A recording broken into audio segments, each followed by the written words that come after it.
Dr. Hornbrook is recognized around the world as the leading authority, clinician, and teacher of cosmetic dentistry.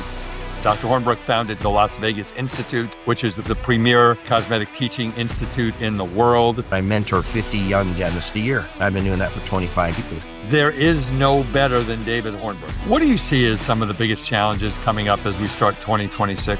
The cost of dental school and the limit of opportunities for young dentists to get out. David, in 10 years, what's going to be the biggest change in dentistry?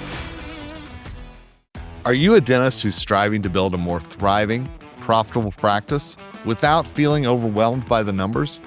Hey, good news, there is a better way. The Academy of Dental CPA member firms know dentistry. In fact, it's all they do. Our members are experienced CPA firms who specialize exclusively in serving dentists across every stage of ownership. From startups to acquisitions, to optimizing associate income, to advanced tax strategy, practice growth, and transitions, we're here to support your financial success.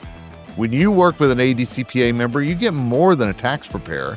You get a strategic partner, someone who understands dental industry benchmarks, overhead management, collections, dental insurance, compensation models, and all the unique business challenges you face every single day. We bring clarity to the business side of dentistry. While you focus on clinical excellence, we ensure your financial foundation remains strong with advisory that turns data into confident decisions. Join over 11,000 dentists nationwide who have a financial expert in their corner. Visit adcpa.org to find a trusted dental CPA near you. That's adcpa.org, because your numbers should work as hard as you do.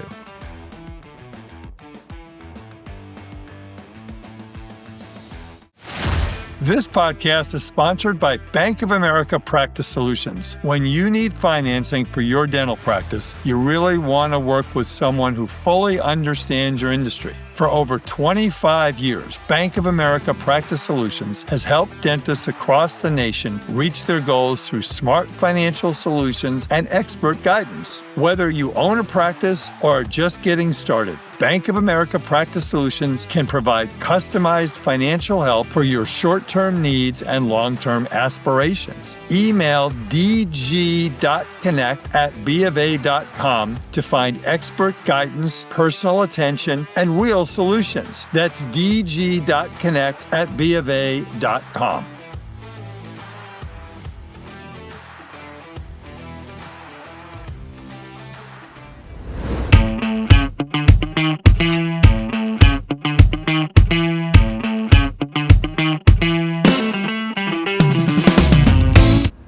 And hello, everyone, and welcome to another episode of the Art of Dental Finance and Management podcast. My name is Art Wiederman, CPA. Thank you for listening to our podcast, and welcome to 2026. Amazing. It's 2026. As always, I'd like to make sure that you subscribe to our podcast on your favorite podcast platform, and please tell all of your friends and colleagues about the podcast, because we've got some great stuff coming up in 2026. For today's episode, which is sponsored by Bank of America Practice Solutions, and our podcast is the official podcast of the Academy of Dental CPAs. My guest is Dr. David Hornbrook, and I couldn't have a better guest to start off 2026. Dr. Hornbrook is recognized around the world as the leading authority, clinician, and teacher of cosmetic dentistry. For the 2 or 3 of you of the thousands that listen to this podcast who don't know who Dr. Hornbrook is, Dr. Hornbrook practices dentistry in La Mesa, California, which is in San Diego County. Dr. Hornbrook founded the Las Vegas Institute, which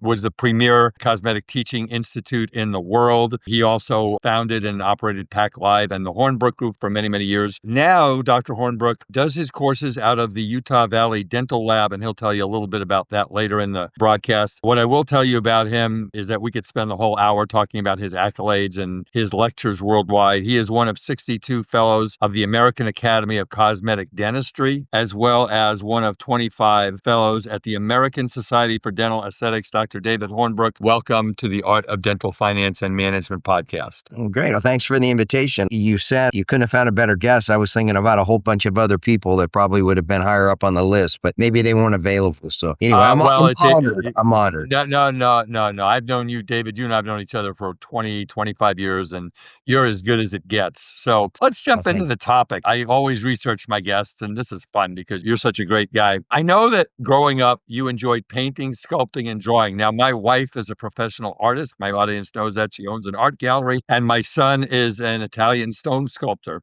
So this is really near and dear to my heart.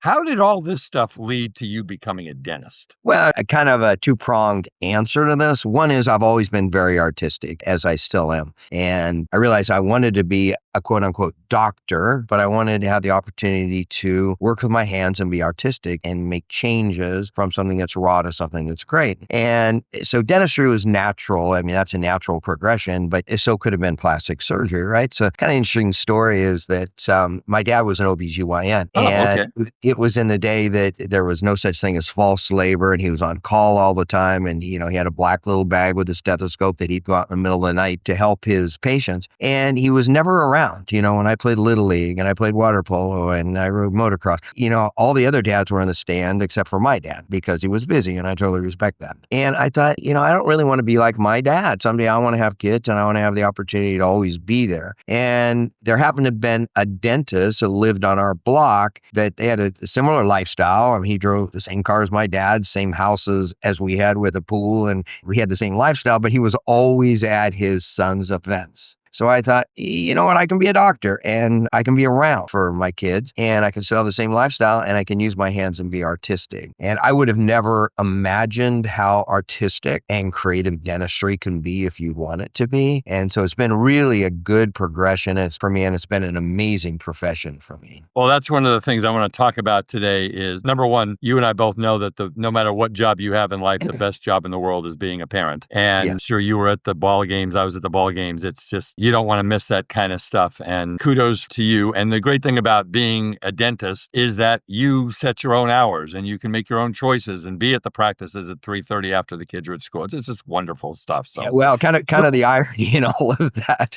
was, so that's the beginning of it, right? I have two boys that are 27 and 30 now. And when they were little and going through all that, I was lecturing about 40 weekends a year. So it kind of backfired as I used my creative skills and my passion to do dentistry. I was gone more than my dad ever was, but I can tell you that hundreds of weekends throughout those first 10 years, I would be lecturing even like a 2-day course. I would fly home Friday afternoon to watch my son pitch, and then I would take a 6 a.m. flight the next day to get to wherever I had to go. I tried not to miss it, but I did. That's what you do, David. Yeah, that's what you do. That's what you do. That's wonderful. And I have two boys too, so we can talk about boys on maybe another podcast and how that would work out. So was there a pivotal moment or maybe a case in your career that just said, I really want to point towards cosmetics and aesthetics? What's interesting is, so I graduated from UCLA in 1986. And at that time, that was before the cosmetic revolution that happened in the early 90s. And so we didn't have all these ads, and we didn't have dentists that cosmetic and family dentistry or restorative cosmetic. Everyone was just a dentist, right? And when I started practicing, I did all the dentistry that you do in dental school. I mean, I did root canals, I did amalgams, I did BFMs, I actually waxed and cast my own gold crowns. And so I was a general dentist, quote unquote. I mean, patients appreciated if I could get them out of pain or get them healthy, but they weren't ever excited about the dentistry that I did. And so I remember the very first time I took out an amalgam and did a posterior composite. And again, this is early in the evolution of composites. And the patient looked in the mirror and looked up and thanked me and said, "Oh my God, this is amazing. When can we do these other ones?" And I said, "We don't have to do those other ones. They're okay." And she said, "No, I want to do those other ones." And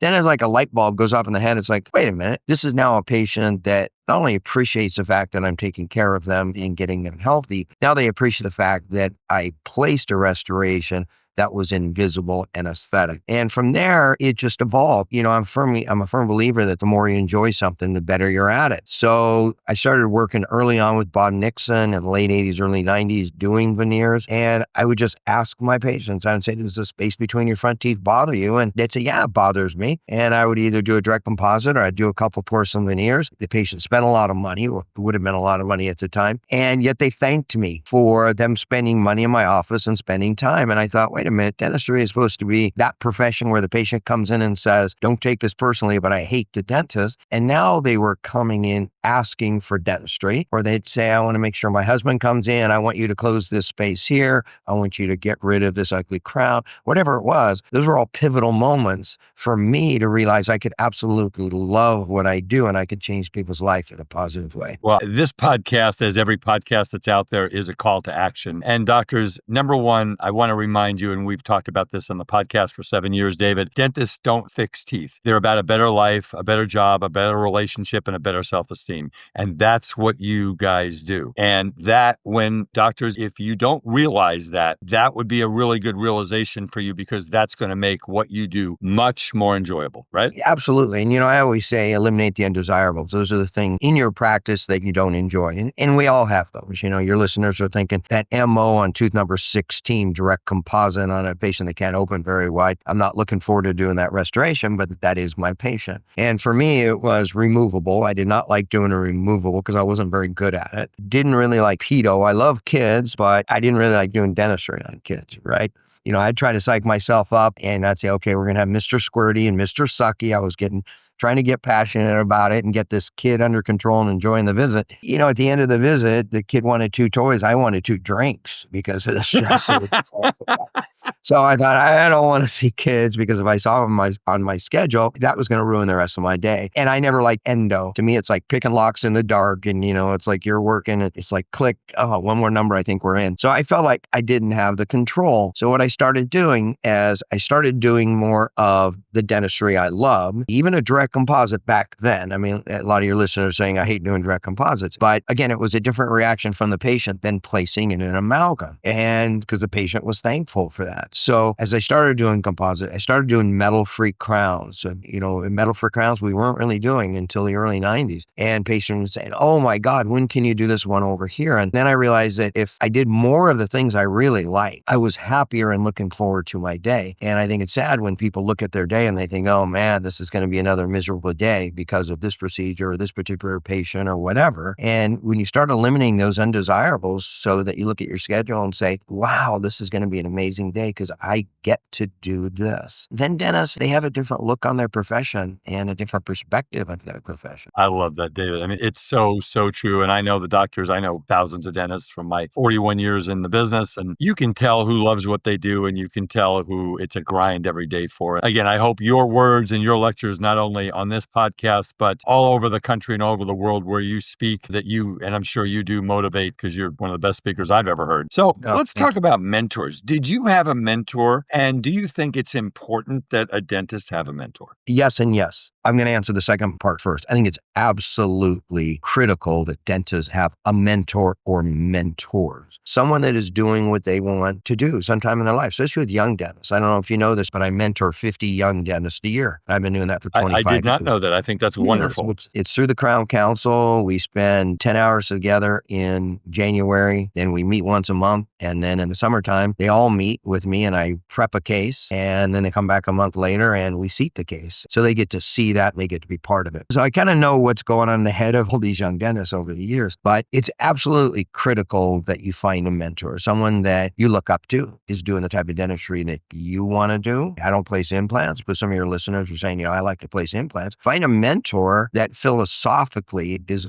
on the same side of the page that you are and doing the things you want to do. And that is honest and ethical, because I think we see a lot of really good dentists out there that I think I questions their motivation of why they're doing what they're doing. And is it about money or is it about sharing knowledge? So I tell people, especially the young dentists, I hear young dentists say, I want to be you. I want to be a cosmetic dentist. And the first thing I do is I tell them, okay, you found your path. Now slow down. Just slow down. Take your time to realize that destination, but it's the journey as you get to that destination where you're going to learn what you really want to do in life in dentistry. You're going to have failures, you're going to have successes, you're going to grow as you head toward that destination. So mentorship is very, very critical. As far as mentors for me, early on was Bruce Crispin, who is still out there with aesthetic confection. He was an instructor of mine at UCLA, and UCLA He's was in my neck of the woods. He's in Southern yes, he California. is. UCLA was very minded. I mean, you had to do it this way and only this way. And it had to be a PFM if you wanted to do a crown. And there wasn't really any creative thinking, and there was no flexibility in really designing treatment plans that were thinking outside the box. And Bruce was an instructor of mine, and he was an out of the box thinker. And when I would present out of the box ideas to him, even as a dental student, he would say, you know what, I think that would work. Or he may say, no, that wouldn't work. He'd say, let's go for it and see what happens. And so we've been friends a really, really long time. And then Bob Nixon, unfortunately, Bob passed away. Bob wrote the first book on porcelain veneers. We were very, very good friends. He was much older than me, but he mentored me. Everyone that does a porcelain veneer today kind of has to look up and thank Bob Nixon. So I had these mentors early on that did beautiful dentistry, that were out of the box thinkers, and had a philosophy that they wanted to share their knowledge with others so others could benefit the way that they benefit from being that type of dentist. That's great. Mentors, I've talked to lots of dentists, and mentors change people's life. And I think it's wonderful that you are mentoring young dentists. I mentor young CPAs coming up. It's just fun to do, to see their progression. So, David, you're an opinion leader for sure in dentistry in the United States, around the world. What do you see as some of the biggest challenges coming up as we start 2026? Well, I think the biggest challenge right now, unfortunately, and a lot of your listeners and viewers can certainly attest to this, and you being a CPA, is the cost of dental school and the limit of opportunities for a young dentist to get out. You know, the average debt service is almost $500,000 a year. They get out, and where are they going to work? They're not going to go to a bank and say, hey, I need $2 million to build my dream practice. The bank's going to say, yeah, good luck with that. And they're going to have to work for someone. And, you know, I never worked for someone. I decided I just wanted to own my own office from day one, but I didn't have $500,000 of debt service either. And it was possible back then. But it used to be that dentists came out and they could find another dentist to work with and be mentored by and eventually buy that practice or become a partner in that practice.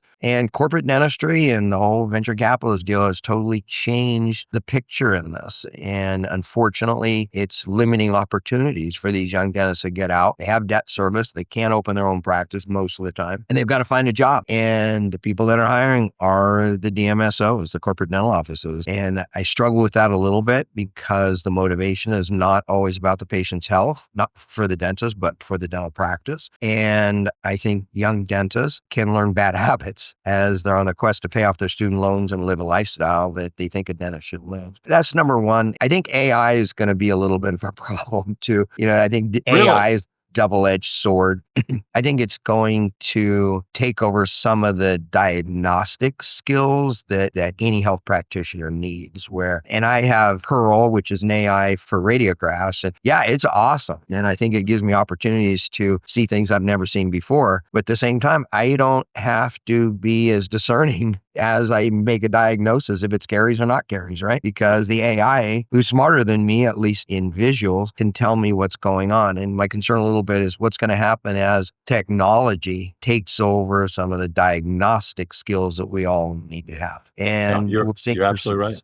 We're seeing that with cosmetic dentistry too, the digital smile designs. I'm not a fan of digital smile designs because I think now it's taking that right side of the brain, that artistic side that I love, it's moving to the left side of the brain. And now it's having, you know, this person that knows computers is now designing an artistic smile instead of me. And that person or that AI is telling me what that smile should look like. I'm not a fan of that at all. I think we need to keep the artistic side of smile designs, and it's getting taken over by AI as well. So it's going to be interesting to see how AI and how technology changes dentistry in the next 5 years. I would say 10, but it's going to happen much sooner than that. Oh, yeah. I was at the California Dental Association convention. I speak there every year, and I walk the floor. We call it Camp Wiederman. I take all the new accountants from the firm and people I know at CDA and stuff. And I have never seen so many AI companies having booths. And I've actually seen some of the AI in action, and it's amazing. But in my opinion, in what you do, nothing will replace human human skill and judgment. And that AI cannot ever do that. As far as starting practices, it is amazing to me, David, that like, for example, I know that like Bank of America, they finance startups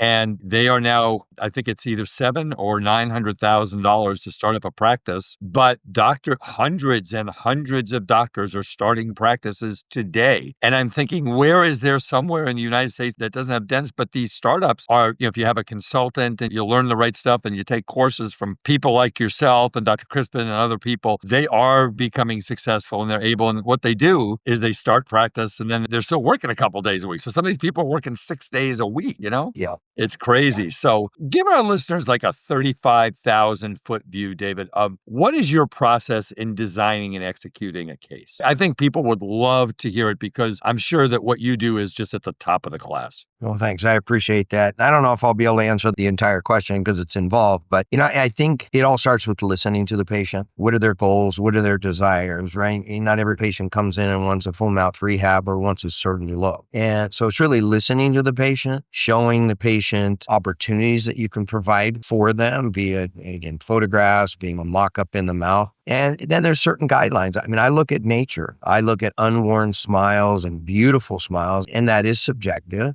But I look at beautiful smiles and I try to transfer that beautiful natural smile onto a patient that doesn't like their smile or makes a change. So when we design smiles, we always start with the upper. We always start with the central incisors because those are really the pillar of all the teeth in the mouth. And we treat it like a denture. If a patient was edentulous, I have the opportunity to do whatever I want aesthetically and functionally. We do the same thing with our smile designs. Again, I'm not a digital smile designer. That's not something I really believe in, but I use a flowable and I mock up a lot of my smiles. So if you came in and I'd say, and I think it's important, and I'll share this with your listeners, is my favorite quote of all time is Wayne Gretzky's, "You miss 100% of the shots you don't take." And I think too many dentists just bypass even asking a patient. If a patient has a PFM on a front tooth, but it's clinically okay, but it looks terrible to me, that's need dentistry, not even just want dentistry. And I think lots of times us as dentists would just bypass that because it's clinically acceptable. And using Wayne Gretzky's quote, I would ask you, I would say, how long have you had this crown in the front of your mouth? You'd say 20 years. And I'd say, I'm looking at it. Actually, it looks good and it's clinically acceptable. How do you feel about it? And if you said, it's fine, it's fine. And then I say, because I don't want to insult you, I'd say, we're not really using metal-based crowns anymore. The materials we're using now look like teeth and are absolutely beautiful. If you ever wanted it replaced, I'm here for you. And then I finish my exam, and I would, especially with men, because they don't like to admit they don't like things that may be about them, about themselves, is by the time my exam's over, that same person that said, no, that crown didn't really bother me, says, wait, tell me about what you would do for this front tooth again. And if I wouldn't have asked, it would have just bypassed. And I do that with diastemas. I do that with rotated teeth, chipped teeth. It's just asking, is there something I can do for you? I'm a provider. I want to give you the opportunity to have whatever smile you want. And I think is important in our health history is to ask a question so that basically they're giving you permission as a clinician to follow up on that question on my health history form. It says, if you could wave a magic wand, is there anything you'd like to change about your smile? And as I read that, they say, I wish they were whiter, or I wish I didn't have this space, or I wish that I showed more teeth when I smiled, or I liked my smile better 20 years ago. You're giving me permission, Art, to talk to you about it. Because if I don't have the permission, it can be insulting, right? If you sat in my chair and you didn't put anything on the health history form, and I said, so is there anything you'd like to do to make your smile prettier than it is now? That's insulting, really, right? But if you give me permission. You're saying that their smile is not good, right? Yeah. And that's not what people want to hear. And so I think it's really important for us to listen to our patients, ask what we can do for them, because there's a good chance no one's ever asked, and then design it as ideal as much as you can and based on subjectiveness. So again, I think COVID kind of made us tired of looking at a TV screen or a computer screen. So I use, instead of taking a pictures and putting it on a screen, I like a mirror. I like to have the patient hold a mirror. Old I think school. It makes it personable, and it establishes a stronger relationship, in my opinion. So I can go in and I can mock up. I could say, your tooth is 8 millimeters long. Ideally, it should be 10 to 11. Let me just take a little bit of resin. We can pop that right off. Let me show you what that would look like as it was when you were 20 or 25 years old, right? And it takes me 10 minutes. I can mock up 6 teeth. Doesn't have to look beautiful, but it just gives you the opportunity now to look in the mirror and say, wow, I'm showing teeth again. I'm showing teeth like I did when I was younger. He's like, yeah, teeth Well, were out you're the a time. master at verbal skills. Well, I mean, You know, that's another key, I think, too, that I see with these younger dentists. The younger dentists that learn verbal skills and establish relationships are the ones that are going to be successful. I And always tell David, I always, and I've said this on the podcast many times, is doctors, when you go to a dental convention, you go to Hinman, you go to Yankee, you go to New York, you go to CDA, don't go to a course on occlusion because you know what occlusion is. Go to a course on how to communicate and talk to your patients, because everything, David, isn't it? It's about caring and trust. Your patients will go to the moon for you, I'm sure. I'm sure if you recommend something and you recommend a smile design or something, and they've been a patient for 5 or 10 years, they trust you to the moon. Right? yeah, absolutely. Yeah, because I'm Yeah. not selling anything, and they know I'm not selling anything to them. I can create value. I don't really like the word marketing or selling. It's about creating value. If I can create value and it makes sense to you, you're going to make that purchase, right? Whether it's health or whether it's aesthetics. And, the other thing I tell my young dentists, I tell my kids this, that in order to really establish a great relationship, you have to respect and like that person. So even outside of dentistry, I tell my young dentists, when you meet someone and you bond with it, you just like that person for whatever reason, try to pick those personality traits out of that person that made you want to bond with them, right? Because there's certain things, whether it's That's the way good advice. the mirroring, whether the way they use their hands, the look in their eyes, they look you in the eyes, they talk about other people.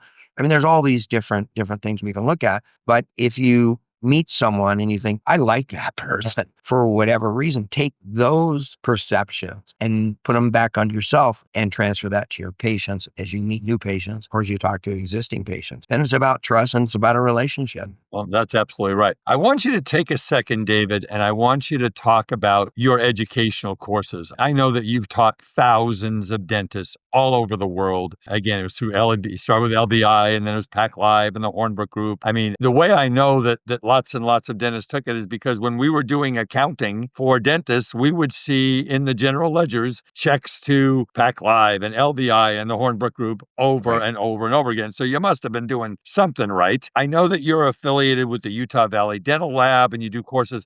What I'd like you to do now is take a minute, talk about your courses, talk about what you teach, and then I want you to give out your contact information because doctors, I'll tell you what, if you are looking at becoming a cosmetic dentist, becoming a better cosmetic dentist, really taking your game to the next level, there is no better than David Hornbrook. So David, talk a little bit about what you do at your courses. Okay. Well, I thank you for saying that. I appreciate that. Again, obviously, I don't want to sell anything here, but, we're doing some really cool things. I want them to know about your courses because it's very important. Yeah, we're changing dentists' life, which then go back and they change their patients' lives. And I've been doing this a long time. When I started LVI in 1995, that was really the first live patient courses where dentists brought a patient and did aesthetic cases under our mentorship. And 3 years later, I formed Pack Live in San Francisco. Again, these were live patient courses with a little bit more functional twist because we saw dentists that would do anterior dentistry and that it would fail because they didn't really understand some things that were going on in the oral cavity that are going to cause that failure to happen. And then after 9/11, dentists didn't want to travel, so I formed the Hornbrook Group. We took it actually on the road, 13 cities across the U.S. We went to Australia, New Zealand, UK, Canada, and we did these live patient courses. And then we took a little bit of a break, and then I formed Clinical Mastery and down in Arizona, again, trying to find a single facility. And what I'm doing now, it's back as the Hornbrook Group. As you mentioned, Utah Valley Dental Lab, they do all my dentistry. It's an amazing lab, probably one of the best labs in the country. I'm the clinical director of education with them. And so we do 2 live patient courses a year. And these are where a dentist brings a team member and a patient, comes to Salt Lake, so it's easy to get in and out of.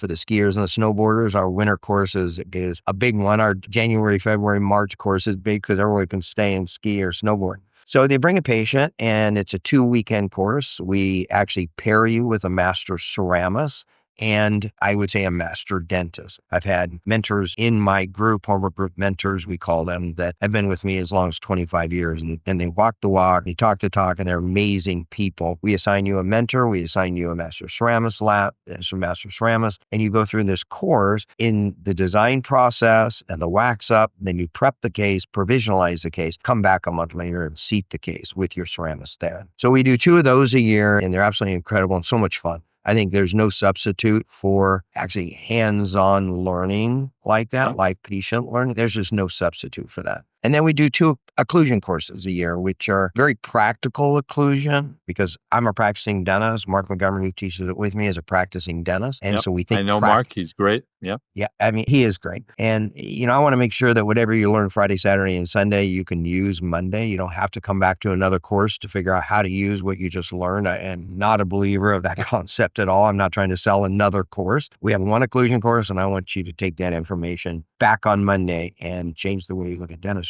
And that's a hands-on course.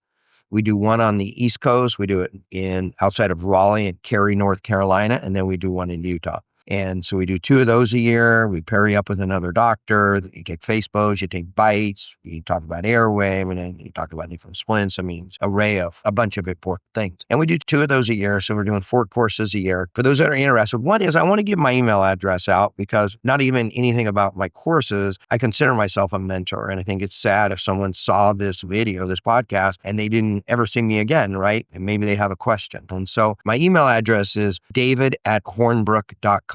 david@hornbrook.com. Easy. Feel free to email me about anything. I'm a materials expert. I'm like this weird dental materials savant. Stupid. Can't remember my kids' names, but I can tell you some flexural strength of some material that I just heard about. Yes. I mean, it's stupid. But if you had a materials question about anything, whether it be adhesion or ceramics or communication, feel free to email me. Just on the top, say, hey, I saw you on the podcast with Art Wiederman. I have this question. And I'm really good about getting back with people. For those that are interested in the courses, you can email me, but you can also email Natalie, Natalie, at uvdl.com. And she's the concierge for all the courses. She can send you some information and kind of give you the heads up of exactly what's involved with that. Because we limit attendance for that, Art, because we really want a very high mentor to doctor ratio, attendee ratio, so that we can give a lot of personal time. And so we limit that, and those fill up very, very fast. But feel free to email me, david@hornbrook.com, and we can talk about some of the things that we're doing. But we're having fun. I mean, I love what I do. I'm in practice now. I don't even want to do the math, almost 40 years. I still love what I do, right? And so the way I teach, and you've seen me lecture, the way I lecture, it's about passion. I mean, I love what I do, and I want to make sure whoever's in the audience, whether it's 10 or 3,000, I want them to sense that I love what I do and hope that they can take some of that passion home so that they can enjoy what they do. Well, you know what, David? I'm required to do math on this podcast because I am a CPA. You graduated in 1986, which tells me that your 40th class reunion is this year, probably, right? Yeah, coming up. That'll be fun. That'll Yeah. be fun. Let's get back to some other stuff, because there's so much I want to talk to you about. And this is a big one. I'm sure that patients have expectations. They know you're a cosmetic dentist. They know that you do top-end work, and they want certain things. How do you handle patients who have unrealistic expectations? And how emotions come into this. How do you handle patients who have unrealistic expectations? Yeah, that's a tough one. And, as an educator, I hate to say, you get better at it with experience, but I'm much better at it now than I initially was, right? I mean, we want to do this case, and, whether it be about, your bottom line, or you just want to do this case, this aesthetic case. You really, again, going back to listen to the patient. What are their expectations? What are their goals? And just this last week, I told a patient I wasn't going to do her full mouth rehab. She had been to a bunch of dentists. Really? She had claimed all her problems on previous dentists. She was in temporaries because she didn't like the previous dentist after he prepped the teeth and then put temporaries on, and she felt he wasn't listening. And so I just said, you know what, I think this is something I don't really want to get involved with, because I know based on previous experience, you're going to spend so much time with this patient that One is you can't make any money and you may not be able to satisfy it because it's not necessarily about the smile. I had a patient one time that she had a very ugly smile, worn out smile. She was 65 years old, a very attractive 65-year-old woman. We gave her a beautiful smile and she said, well, I'm not really that happy because I thought I was going to look like this. And she brought a picture out when she was 20. She was like a model gorgeous when she was 20. She goes, this is what I thought I was going to look like. And her name was Alicia. And I said, Alicia, you're 65. You're 20 in that picture. I said, I can't make you 20. And I said, but let's look at that smile when you were 20 and see is that really what you wanted? And so I blew it up. I scanned it and blew it up. And she had a tooth that was a little crooked. And she had a little space between a couple other teeth. And I said, so what you're telling me is you want me to create a space between these two front teeth. And she said, no, I don't want that. And I said, but you just told me you want the smile you had when you were 20.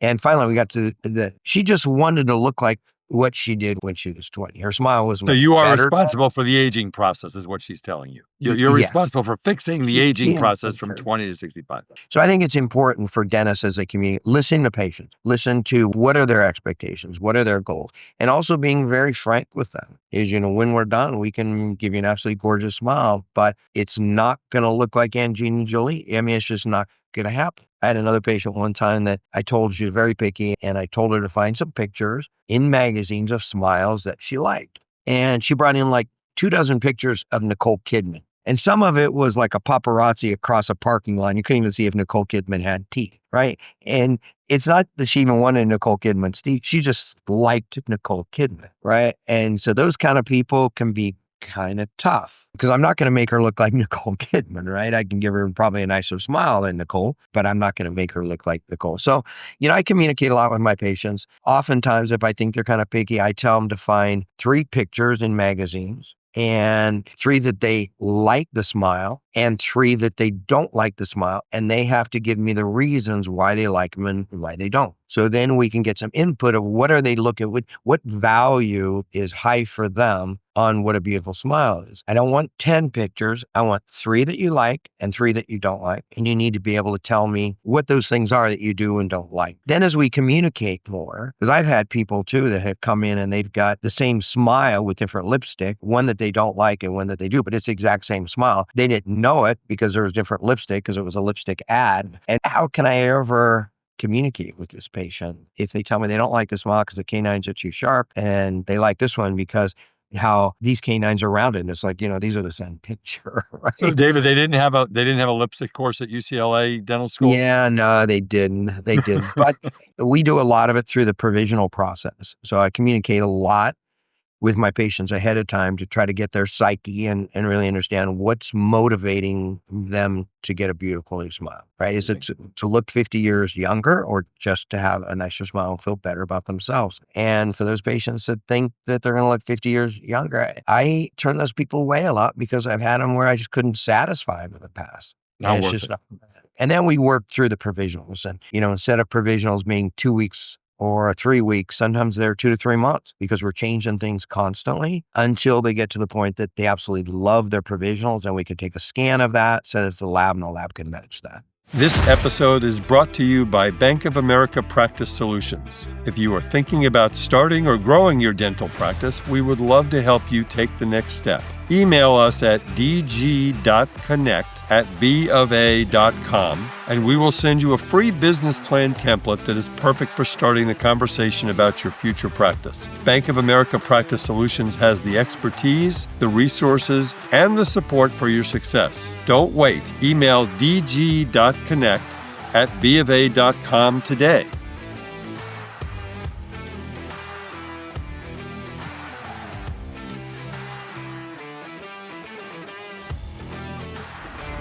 Hey, it's Art Wiederman here. I don't recommend products lightly. I only share solutions that can genuinely impact your practice's clinical outcomes and bottom line. That's why I really want to tell you about Interview. They've developed an FDA-cleared technology that measures internal tooth mobility, something that traditional methods just can't detect early enough. Here's what that means for your practice. You can identify cracks and loose restorations before they become emergencies. That means better treatment planning, fewer surprises for your patients, and more predictable case acceptance. Interview integrates right into your existing workflow. No complicated processes, just clever diagnostic information when you need it. If you've been looking for a way to elevate your diagnostic capabilities and strengthen patient trust, book a demo at interview.ai. That's INNERVIEW.ai. Mention my name and you'll get $250 off. That's Interview AI. INNERVIEW.ai. I saw a video on somewhere of you revealing a new smile to a patient. This was about 10 years ago. I don't know if I ever told you this. And the look on that young woman's face, I was in tears watching her. And that's the satisfaction of what you do in changing people's lives. So young dentists who want to start down this journey. Obviously, your courses are a must. And again, folks who've listened to me for 7 years, I don't get anything from David Hornbrook for advertising. He's the best. And that's what we have on this podcast. But for young dentists, other than your courses, what other steps do you think they should be taking to kind of move down the road that you moved down in your career? Well, I think reading articles. I don't think YouTube videos are the answer. I don't think you should be an educated cosmetic dentist because you follow someone on Instagram necessarily. I get a lot of people that say, I learned how to prep veneers on a YouTube video by this famous Instagrammer. It's like, dude, it's not how you learn dentistry. As you mentioned, I would spend as much time as I could learning how to communicate and communicate effectively and to be a listener. I think too many dentists, the saying where the reason why God gave us one mouth and two ears, we're supposed to be listening more than we're talking. And I see a lot of dentists that talk the whole exam even as they communicate with their patients. And we need to be better listeners and we need to have empathy for these patients. And I think especially as young dentists, because you come out, you want to do dentistry, you want to learn as much about dentistry and you want to do as much as dentistry as you can to pay the bills and just get faster and better. But you need skills on dealing with people because the mouth is a mouth and that's it. But the mouth is connected to a body and a person and a soul. And a brain. Yep. And a brain. And if we can't deal with that whole system and we're only good at working on the mouth, we're not going to be able to do the type of dentistry or as much dentistry as we can or should.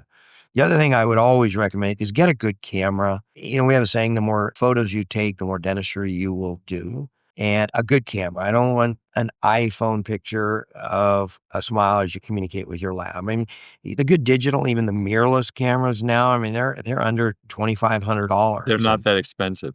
Not tax deductible, folks. Tax deductible. Yeah, that is deductible. Good point. Yep. But take pictures and learn from your photos. When you take a photo of something and then you put it on your screen and blow it up and I missed this. The next time I won't miss this. The other thing is always try to do the very best you can in everything you do. And, the American Academy of Cosmetic Dentistry, they have very strict criteria to be accredited and then get your fellowship. And sometimes it's kind of unrealistic because it has to be perfect, not just really great. The patient has to love their smile. It has to be perfect. And a great way to learn to get in the habit of being as perfect as you can. And my dentistry is not perfect, but I try to make it as perfect as I can by looking at the dentistry that I've done, putting it on a computer screen, blowing it up and saying, you know what, I could have done something different to make this case better. So my next one, I'll pay attention to that. And then the next one, I'll pay attention to two other things. And, when you get it to be excellence is a habit. That's a great saying. Excellence is a habit. I love that. That's amazing, David. So again, we at the Academy of Dental CPAs, we always talk numbers with our clients and profits. Talk a little bit. When you do a single crown for a patient, your fee schedule is, whatever it is. But when you're doing a smile design, if you're doing 15 units, it's not 15 units times X. There's skill and care and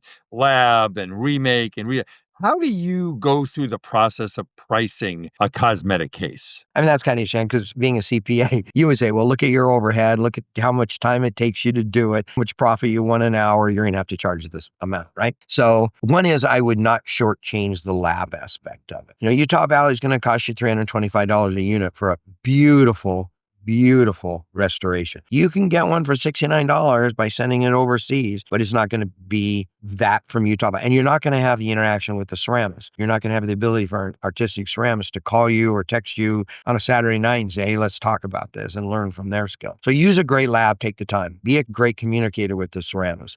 So as we go back to fees, obviously we have to look at how much does that cost you and how long is it going to take you? For me, if I did a 10-unit veneer case, I would schedule 3 hours in my office. I could probably do it in 2, but I don't want to rush it. But 10 units, and I know all your listeners, or most all of them, if I said, would 10 units be a good day for you? And they'd all say, yeah, 10 crowns would be a great day. Well, if it can be on one patient, it takes 3 hours. That's a really great day, right? So how long is it going to take you? Now, one thing I would recommend from those that are just learning to do more aesthetic-based dentistry is do the dentistry when you're not stressed or rushed by other things going in your office. When I first started doing these cases, I did them on my day off. My dental assistant would come in. I didn't have hygiene checks. I didn't have another patient in an hour. I could do that. I could make money. I could take a bunch of photos. We're getting some echo here. No, I could take a bunch of photos and I could treat that case and spend the quality time that it needed on that case, right? If it took me 3 hours, it took me 3 hours and I got to go home early. If it took me 6 hours, there's not hygiene checks I have to wait. There's not other patients that are waiting in the reception room that I'm behind 3 hours. Then what I did is once I realized I could get it in somewhere around 4 hours, then I could schedule it as an afternoon. So that's my only patient in the afternoon from 12 to 4. Then I'm not rushed. If I get done in 2.5 hours, I'm done early. If it takes me 5 hours, there's not other patients waiting. And then the more you do, the more you can say, okay, it takes me 2 to 3 hours, so let's just block it in 3 hours and we can stick it in any place in our schedule, right? So I really haven't answered your question yet, but so the cost. I'm learning as you're talking, so keep going.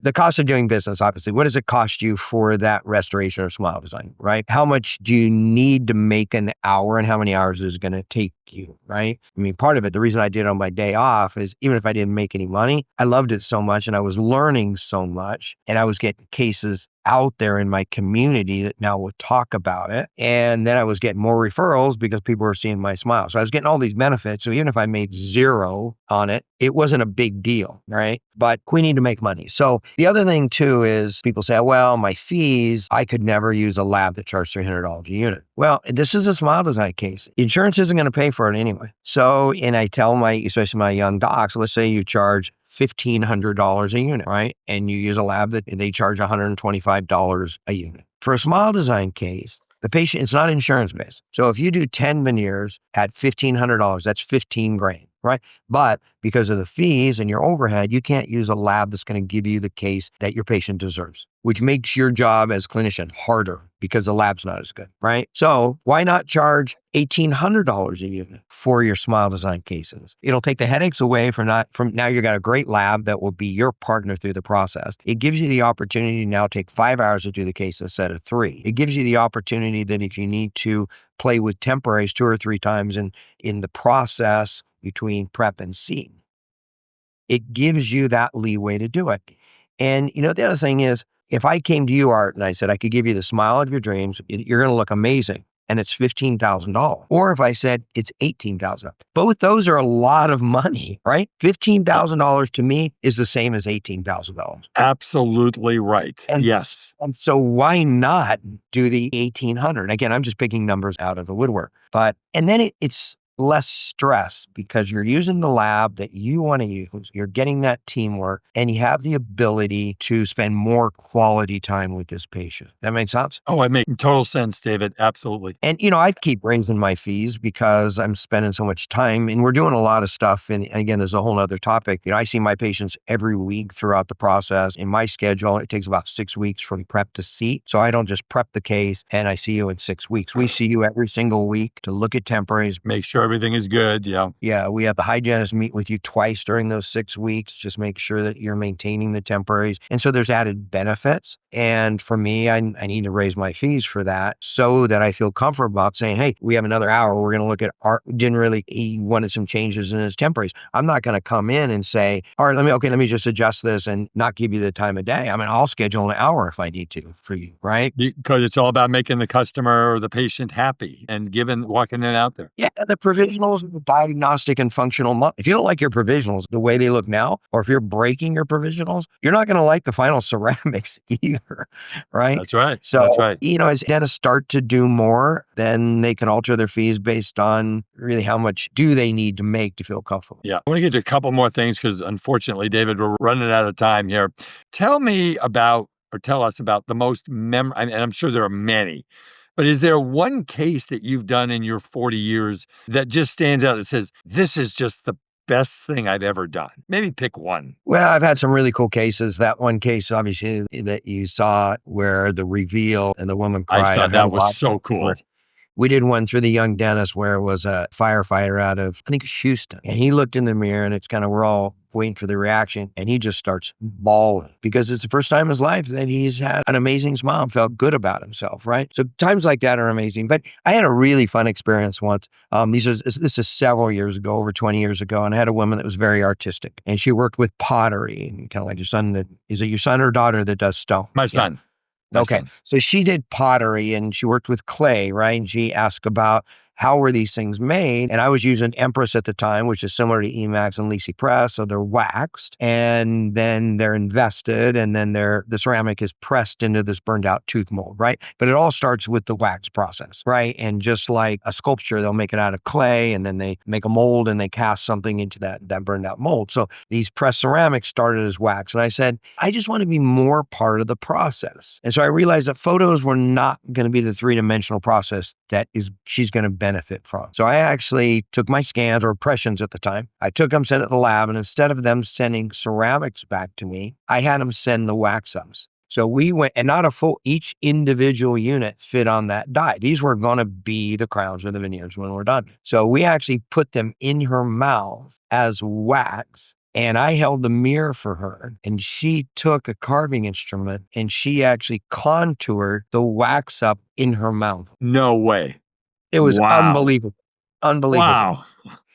And it was just, I mean, she liked them initially. She goes, yeah, there's some minor little changes. I want this. And I said, go for it, right? And she would make these little changes. And then that was really her art. So her smile was her art. Then we could just slide those off, send them back to the lab. They could go ahead and invest those and press them. And she got her teeth in her mouth. And that was kind of life-changing for me because it was like, how cool is this for her to be that much part of the process? And I kind of just sat back and enjoyed it. So that was a moment. But, it's just anytime a patient looks in the mirror, and I think lots of times the provisionals are even more of a reveal than the finals, right? And if they've had diastemas or short teeth or they're missing teeth, and now you give them beautiful provision, and they look in the mirror. And of course, I always say everyone in the room has allergies at that moment, right? Because it is very emotional. Yeah. And that's because people don't get emotional over a root canal or a filling or a single crown in the posterior. And it's the emotions that will allow us to love what we do and look forward to our next patient. Anytime we experience something like that, we want to experience it again. So it drives us to find that experience. And then it makes it enjoyable. So I don't know if you remember, but 20 years ago, I called you up and I said, David, we're having our Academy of Dental CPA meeting at the Hotel del Coronado. And how would you like to speak to a bunch of dental CPAs? And you thought about it and said, man, that would be cool. And you did an amazing job of not using all this technical stuff that we didn't understand, although our group understands all the technical stuff, not as much as you, obviously. But I did ask you one question. And I'm going to ask it to you again. The question I asked you was, I said, David, in 10 years, what's going to be the biggest change in dentistry? And you immediately said, the end of impression materials. I don't know if you remember that, but you said that. So now we're in 2025 and we're not quite there, but digital scanners and digital printers, we're getting there pretty quickly. So now it's 2025. What do you see coming forward in dentistry in the next 5 to 10 years? I mean, we know AI, but what things in the world of being a dentist and technology and everything do you see going forward? You're on the cutting edge. Yeah, I would see two things, and I don't know how quick they're going to happen, but AI obviously is a book, right? AI is going to take over our diagnostic skills, which is kind of sad, but it's going to interpret things, just like even And I got a chest x-ray the other day, and it was AI that was reading the chest x-ray. I mean, he could have been a radiologist or he could have been a college kid that was an English major. It didn't really matter because the AI was making the diagnosis, right? So AI is going to change it. I think robotics,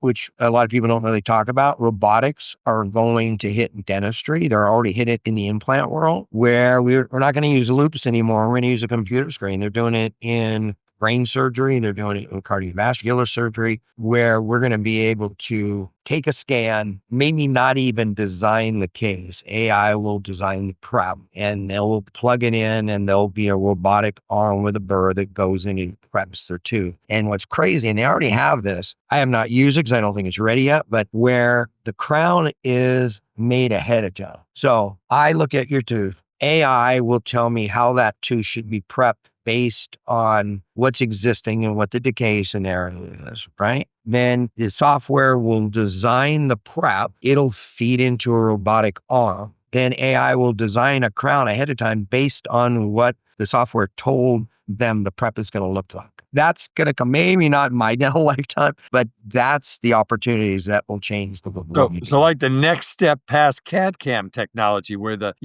CAD/CAM designs, but the dentist is still sitting there designing. You're now saying we're going to take maybe the dentist, and then the AI is going to design it, and the robotics is going to make. I mean, that's crazy. I think that's probably what we're talking about, Matane. We're going to say, remember when we have loops? Remember when we had the electric hand pieces? Remember how cool that was, right? And that's going to be, I remember those archaic things that we used to do. I saw the first intraoral camera at the California Dental Association in 1989. It was manufactured by Fuji, and it was the size of your bedroom, and it was $42,000, and everybody was oohing and eyeing. And now we know that a intraoral camera is a little thing you hold in between your fingers. It's a couple $1,000. So let's put a bow on this. This information is so incredible. I'm so excited that you took the time for my listeners, and I think it's going to be valuable to all of them. Let's put a bow on this, and maybe anything else that you think dentists should be working on to be better dentists, because you've made it to the top of the class. You've mentored thousands of people. You've changed thousands of people's lives. What last final advice, and I'm going to want you to give out some more your contact information and mention the courses one more time, but what information do you think that dentists should be going forward that maybe you haven't covered? Well, I think we covered a lot. You had some great questions. We did. I think is stay your course, determine where you think that pot of gold is going to be, and then head toward it. I always tell people that our destination is like a pot of gold. You see it over there and you think, oh, this is the road I'm going to take to get there. And then when you get there, you realize it moves somewhere else and you need to deviate a little bit or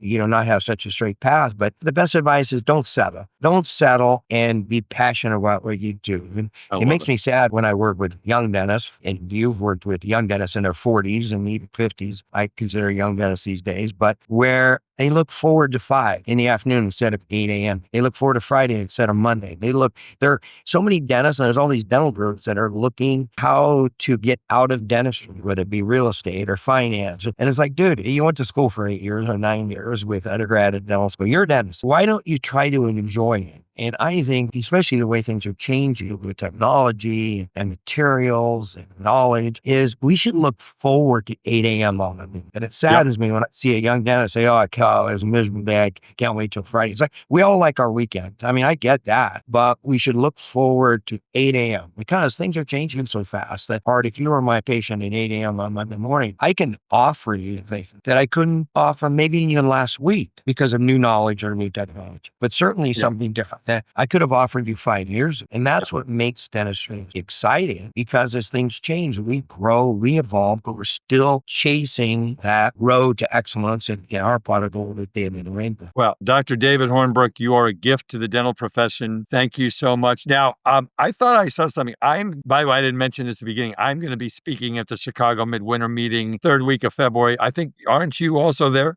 I'll be there, but I'm not speaking this year. I speak about every other. All right. Well, you're all the things. So, folks, if you are at the Chicago Midwinter Meeting, come and see me. Come say hi. Say you're a podcast listener. David, one more time. Your courses are through Utah Valley Dental Lab, and the email to get a hold of you if they're interested. I mean, the website. Do you know the website name? Yeah, if you go to uvdl.com, so that's an acronym for Utah Valley Dental Lab, uvdl.com. Sure. There's a bar across the top that says events. There's a couple of things. One is resources. If you click on resources, there's a drop-down menu, and I have step-by-step cementation guides, smile design guides, how to take bite registration on complex cases. And these are all free PDFs. And then there's on the menu a drop down that says upcoming events. And those talk about the dates that are available. But I would tell people just to email Natalie at uvdl.com directly. And just say, hey, saw David and I'm interested in these courses. Give me a little heads up. When are they? How much do they cost? What's available? And she's awesome. And she will definitely get them good. I doubt you have anybody that works with you who is not awesome, David. Hang with me while I take the podcast out, and thank you so much for such great information for our listeners. It's wonderful. Thank you, everyone. I want to thank you for listening to the podcast. Again, please tell your friends to download it every week, subscribe to it every week. Again, I've got 2 events. I will be at the Chicago Midwinter. I'm doing an hour-and-a-half course on metrics of numbers. If you want to geek out on numbers with me, I'll be there, and an hour-and-a-half on financial planning. I love the Chicago meeting. And then on February 28th, we have a live event. Email me at artwiederman@gmail.com for more information on transitions if you're buying or selling a practice. I want to thank my wonderful, wonderful sponsors, Bank of America Practice Solutions, and my home team, the Academy of Dental CPAs. This is the official podcast of the Academy of Dental CPAs. And for everyone listening, we will see you next time with another great, great podcast. This is Art Wiederman for the Art of Dental Finance and Management podcast. We'll see you next time. Bye-bye.